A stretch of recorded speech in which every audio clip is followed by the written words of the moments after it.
You want to create approval notifications in Slack using Zapier. I'm going to walk you through the whole setup right now. Open your browser and head to zapier.com, sign into your account, and wait for the dashboard to finish loading. If your request app and Slack workspace aren't connected to Zapier yet, pause here and hook those up. I'm going to assume they're ready to go. When the dashboard appears, click the Create button in the upper left corner and choose Zaps.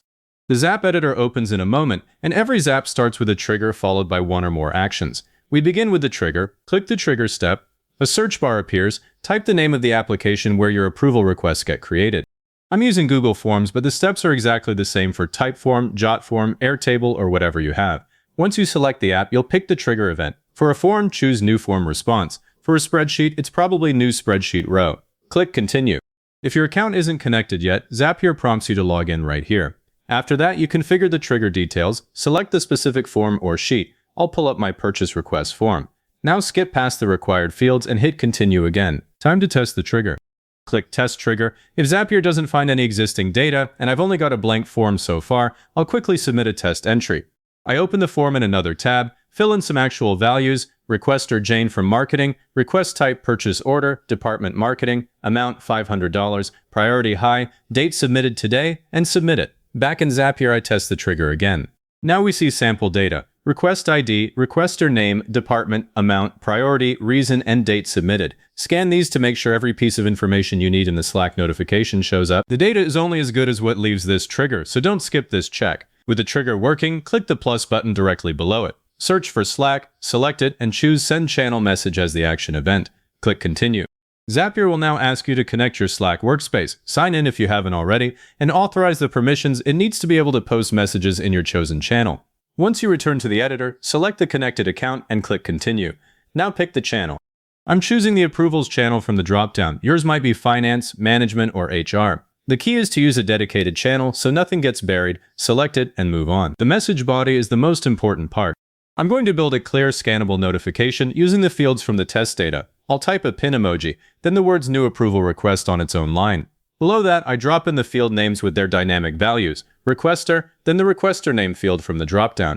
Request type, department, amount, priority, and submitted date, each one on its own line so it's easy to read at a glance. At the bottom, I add, please review this request. And here's where a lot of people miss a beat. I always include a link to the original response, like a direct link to the spreadsheet row or form entry. That way the approver sees the full context without hunting for it. Keep the message concise, but don't leave out the details someone needs to say yes or no quickly.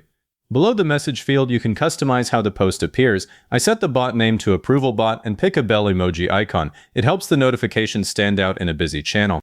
If you have urgent requests, this is also where you can mention specific users or user groups by typing the @ and their Slack ID. I'll skip that for now. Our channel is already dedicated to approvals, but for high priority items, you absolutely want the person's notification to ping them. Hit Continue and then Test Step. Zapier sends the sample notification to Slack. I switch over to the workspace and verify everything. The message landed in the correct approvals channel, all the dynamic fields rendered correctly, requester shows Jane, amount shows $500, and the link works. If anything looks off, I edit the message and test again until it's right. Before we publish, I'm adding one more thing that saves a ton of noise, a filter. I click the plus icon between the trigger and Slack and add Filter by Zapier. I only want to notify the channel for requests above a certain threshold, so I set the field to amount, the condition to greater than, and the value to 1,000. Only requests over $1,000 will trigger the Slack message. This is a step I almost always use for finance-related approvals, otherwise you end up with a dozen small office supply requests a day and people start ignoring the channel. Test the filter to make sure it behaves, then continue. Now glance over the whole workflow. Trigger pulls the right form response, filter catches only the important ones, Slack action posts to the right channel with the right formatting. Double-check every step quickly. Once it looks good, give your Zap a descriptive name. I'll call it Approval Notification to Slack and click Publish. The Zap is live. Let's do a final live test. I open the same purchase request form again, submit another entry with an amount of $1,500, and hit Send. Then I wait a moment for Zapier to process it and switch to Slack. There it is. The notification pops into the Approvals channel with all the details, exactly like the sample but for the real request.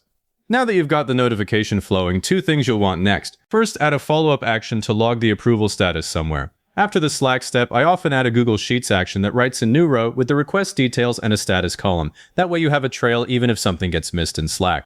Second, if you require multi-step approvals, chain another send channel message action for the next approver, or add a delay step so the second person gets pinged only if the first hasn't responded.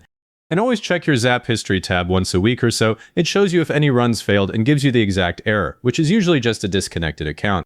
If this got your notification working, hit like and subscribe, and leave a comment saying it was helpful. Comments are what push this to other people looking for the same thing.